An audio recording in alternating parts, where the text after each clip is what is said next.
और आए दिन बिजली गैस के जो बम की तरह बम गिराए जा रहे हैं, बिजली के बिल, गैस के बिल और आटे और चीनी की जो कीमतें आसमान से बातें कर रही हैं। लाखों लोग इस वक्त बेरोज़गार हैं। डेंगू ने तबाही मचाई हुई तबाही, और इस वक्त अस्पतालों में बिस्तर नहीं मिल रहे मरीज़ों को, और हुकूमत जो है वो मुकम्मल तौर पर गफलत की नींद सो रही है। मैं समझता हूँ कि इससे बढ़कर बदतरीन सूरत हाल देखती आंखें पहले कभी नहीं देखी। तो आज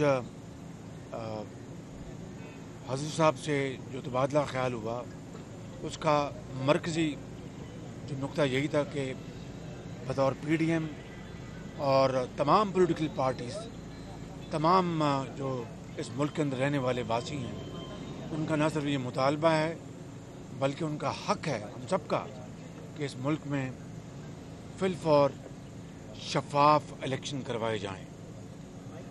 और यही रास्ता है पाकिस्तान को दोबारा तरक्की और खुशहाली की मंजिल की तरफ ले जाने का।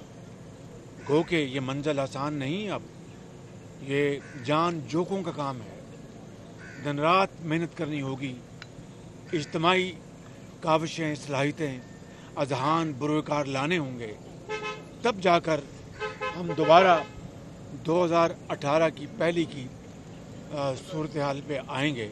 उसके बाद फिर ये तरक्की का सफ़र आगे जाएगा।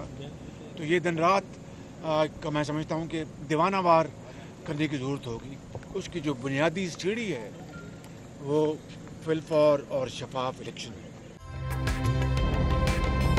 ताज़ा तरीन वीडियोस के लिए हमारा चैनल सब्सक्राइब करके बेल आइकॉन प्रेस करें ताकि आपको मिले हर अपडेट सबसे पहले।